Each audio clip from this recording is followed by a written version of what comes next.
Hi everybody, today is kind of a auspicious day. Is that even the word I want to use? I don't know if that's the word I want to use. Happy Planner has come out with a coiled planner. For many of you who might have never been on my channel before, you don't know necessarily that you may not know that I have had a large amount of dislike for most happy planners.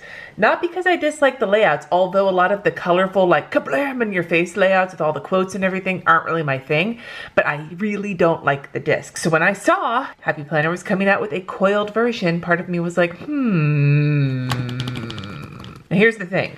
This is at Staples. It is not at my Staples here in Napa, which is a small Staples. I went and I looked, they didn't have it. I went to Fairfield, the next town over, they didn't have it.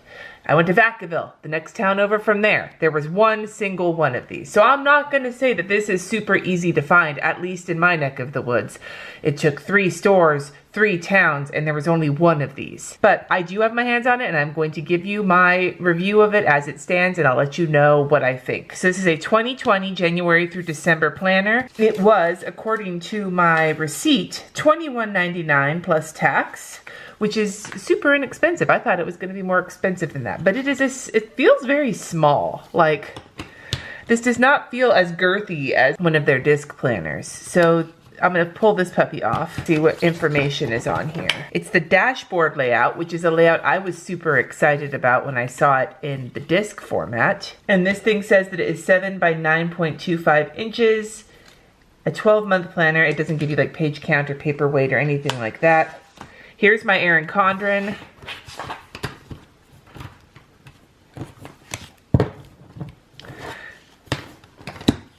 This planner, I don't know if you can see, is like here, can you see it there?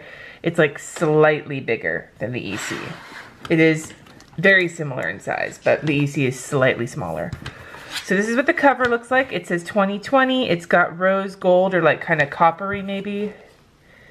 Like, I feel like it's a little bit more copper than rose gold with like dots, and the cover is like kind of a matte, and there's a whole bunch of like kind of marks on my cover, and I don't know if it's from mishandling at Staples or what, but it's the type of material. It's a hard cover though, and it's got the grommets, which are gold, and the gold wire O binding, which is I dislike this kind of binding. This is not as much as I dislike discs, but for coil bindings, this is not my favorite because I don't like how it doesn't actually close.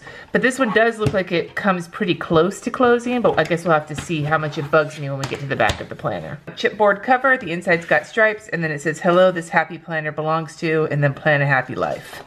The paper feels, let's see, I'm gonna grab my little happy planner out here, and let's see how the paper feels. I don't have any information on the paper or the paper weight, but it feels similar to the touch. Here is the Perpetual Calendar from 2020 through 2021. Basically a yearly overview. It gives you the whole year from January through December 31st, and it looks like this is 2020. It doesn't say for sure, but it looks like it's 2020. It's got the weekends highlighted, and you basically have one line for every single day. So you could use this for birthdays, or you could use this for forward planning, whatever the case may be. And so it's 2 spreads of that, January through December. And then here is your monthly page. They have one of these. I'm assuming they have one of these at the start of every month. That would follow with how the regular planners are set up. Monthly goals, important dates, notes, remember this, and then it's got the month that's coming up, and then the month previous and the month after on top. And then here is the divider, and it is definitely copper, as yesterday, tomorrow crossed out with now in the middle. And the divider is cardstock, and it has a laminated tab, and the tab itself is shimmery like foil. Not all of them are shimmery foil, but this one is. And then here is your monthly overview. It's a Sunday start. There's a column for notes, and then it has holidays, including National Sticker Day, which I think is kind of cute. And then here is the dashboard layout. Now this layout is one I am super interested in. Like, this was what I was interested in when I looked at the disc version of this. They call this the dashboard layout. It's a weekly layout, but instead of the week being on 2 pages, the week is on 1 page, but then there is a second page for the week with stuff for you to fill in for that week. So on the left-hand side, you have a list for errands, a list for projects, calls and emails, appointments, a focus space, Then on this side, you have a Monday through Sunday situation. It could be for meal plans, but thankfully they left it blank, so it doesn't have to be meal plans. And I think I've mentioned this in other planner reviews, that I love it when they give you the opportunity to make something your own. And with this, they didn't put meals, so it doesn't have to be. Now, while the monthly calendar is a Sunday start, the week is a Monday start. And so you have room for all of it. Each day has its own space, and this is how the week looks. And now we're at the end of January and into February. It's the same deal, same page here, the same kind of cardstock. This one's not foiled. And then you have the monthly spread. Now, something interesting I'm noticing, it looks like the color scheme is basically the same for each one. So if you want to use this planner, you need to like the pinky coral kind of color that they're using on these pages, because it continues throughout the planner. I really hate the term boss babe. That's a different story. Listen to my podcast if you want to hear my ranting about that. This feels very geared towards like people who have their own business or whatever, with like the boss babe, the set goals and crush them, make things happen, be the kind of women that makes other woman makes the other women want to up their game. Like, aside from the fact that this is gendered, which means that people who are non-binary or dudes, this won't apply to them. But like, this feels very much good things come to those who hustle. Like, and then once you get to the back, at the end of December, you have one notes page. And then it says live creatively, and that's the end of the planner. The notes room is limited to the small amount on the monthly pages, these pages for each month, that back notes page, and then whatever you can make of the dashboard layout. There's not a lot of note pages in here, hardly any at all, and there aren't any extras in here besides the actual weekly and monthly layouts and those beginning pages. Even for a colorful planner, there's not a lot of color in it. So if you're somebody, like, this is much less decorated than some of the happy planners I've seen that have like shit going down the center and like all over the sides. Like, this isn't a neutral planner, but it is closer to a kind of a plain, make it your own kind of planner than some of the previous happy planners I've saw. And the coil is just not my favorite coil. I'm going to pen test it now, and then when I'm done with that, I will talk a little bit more about my thoughts, because I actually have some thoughts on this. Like, it seems like a pretty basic planner, but I've got some actual thoughts on it. I hate to test on the notes page though, because there isn't any. There's not a lot of extra. So I've got a Pilot G207 for a gel pen, a Pilot fine liner for a felt tip pen, a Tombow dual brush pen, and a mild liner brush pen for a highlighter. And I'm heavy-handed.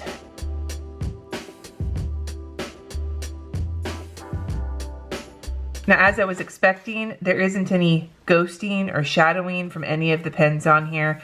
There's a little bit of a ridge from the gel pen, but that's it. I figured as much. The Happy Planner paper is really nice, so it seems to work pretty well for pens and markers. And if you've used Happy Planners, like planners in the past, this paper is no different. Okay, I have some thoughts on this planner, and this is where I'm going to get really candid with you guys. There's a couple of things I want to comment on here. First and foremost, the quality of the planner, and if that's what you're curious about, if you want to know if it's high enough quality for you to buy, then after that you can sign out if you want to, because the other things that I'm going to talk about here are everything's my opinion, but the things I'm going to talk about after the quality of the planner are absolutely my, like, hardcore my opinion, and I may piss some people off, and I'm okay with that. Quality wise, this is excellent quality. Like, this is great quality. I don't like the coil personally, but I didn't have any problems with it. I just know that these coils are not my favorite, and I know that I run into issues with them, but I have kind of a vendetta with these coils. But this is a great quality planner. It looks nice. I think the biggest problems for the quality, besides the fact that I don't like the coil, is that this type of material for the cover, this like soft matte situation, shows marks pretty easily. Oh, hi, Mark. So there is that, but the paper quality is nice. There's nothing at all wrong with it. It's a pretty, like, decent, the layout's great. It's basic, but it's a pretty decent planner, and it's $21, $21.99, so $22 at Staples, which is a great price for a planner of this size, especially with paper this nice. So quality-wise, this is a great planner, and if this is what you're looking for, then absolutely, like, you aren't gonna like hate yourself if you spend the money on it. But now that that's being said, let's get into some things I'm thinking when I'm looking at this planner. First of all, if you listen to my podcast, The Uncurated Life, you will know that in the last few weeks, I have been doing multiple episodes on toxic positivity. If you don't listen to the podcast, a quick summary of that is that toxic positivity is basically like surface level positivity when life is more complicated than that. And for some people, especially people who are struggling with things going on, positive rah quotes and things like that are not necessarily good and can actually be harmful to those people. Now, I will say this planner's quotes are not deep into the realm of toxic positivity. I've actually seen worse than that in some Happy Planner products and in other people and other planners on the internet. These aren't that bad, but these are very much like leaning into that hustle culture, boss babe, boss mom, planner boss, all that shit that I see that I don't get down with. And I work for myself. I am an entrepreneur, and this kind of stuff is just not my personal flavor. To be perfectly honest with you, the quotes I'm seeing on these pages, the coffee, more coffee, and then the world, set goals and crush them, all of those things. To be perfectly honest with you, these are the kinds of things I see on the Instagrams of people who are deep into the multi-level marketing world. Whatever my opinions are of the multi-level marketing world, I will tell you that aside from any of that, the fact that this is the shit that I see floating around in like the whole quote unquote girl boss, mom boss, whatever, where it turns me so far off. So this is really like, I don't think I would, even though I love this layout and the coil is not that bad and the paper is nice, I could never use this planner because every time I saw one of these quotes, it would just make me grouchy because this is not my vibe at all. It may be your vibe. And if it is, that's all well and good. But for me, it would be a disservice to myself to use a planner that I know was going to piss me off. So there's that.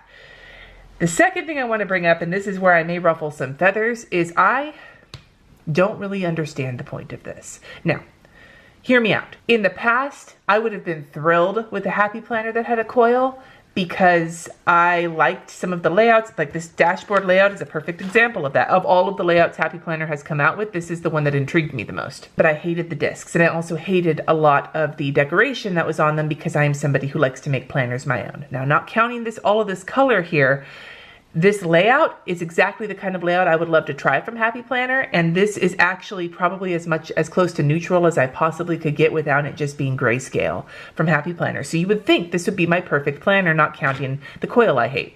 Layout I want to try, relatively minimal decoration, and it's great paper. However, I'm just feeling kind of meh looking at it.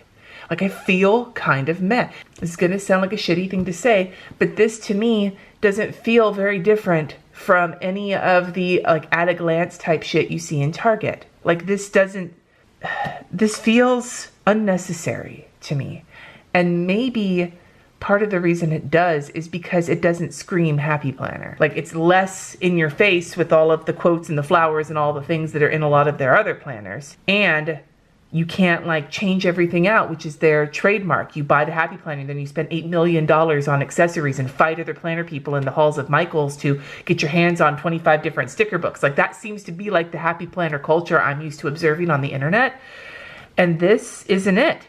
And I feel like they made this because people were asking for it, but their heart wasn't in it. That's kind of what it feels like. And this is coming from somebody who does now use a Happy Planner for the most part, but the whole like vibe of the Happy Planner brand and everything has never really resonated with me. No shade. I think Stephanie Fleming is fantastic. I love hearing her speak, but like, it's just not my thing. And I've always wondered why it wasn't my thing when other people seem to get so down on it. And I could absolutely have more viewers on this YouTube channel if I went down the Happy Planner route. I've seen it happen. But it's not my thing, and I can't pretend that it is. And this here, it feels, I feel like looking at this, I'm feeling kind of the same way I felt with the Erin Condren binder system. Like, oh, people want inserts. Okay, I'll try this. Except the Erin Condren binder system felt like they were trying to make it super proprietary, and this feels like they half-assed it. Like, okay, we'll make a coil planner for those people who want it, but they don't really get all of the Happy Planner stuff. That we'll just put together one thing and we'll see if it works. We'll kind of throw it out there and see if it sticks. When every other thing that they do, every other line that they make, they put out 8 million different products. I don't know. Let me know in the comments what you think, because I'm looking at this and I'm thinking like, unless I was like really like having a boner for trying the dashboard layout, This feels like an afterthought, or like a pat you on the head and be like, all you people who say you want coils, okay, we'll give you something that you want, but we're gonna stick with the discs because that's our thing. Then you should have just stuck with the discs, you know? I don't know. Overall, this is leaving me really meh, and I was hoping to come into it and be like, fuck yeah, Happy Planner, way to raise the bar. I don't feel that way. I'm feeling very like odd about this, and I'm not sure. So let me know in the comments what you think. I'd love to hear your thoughts on this, because obviously I have some and they're quite strange. Anyway, thank you so much for watching. Subscribe if you haven't already, and I'll see you in my next video.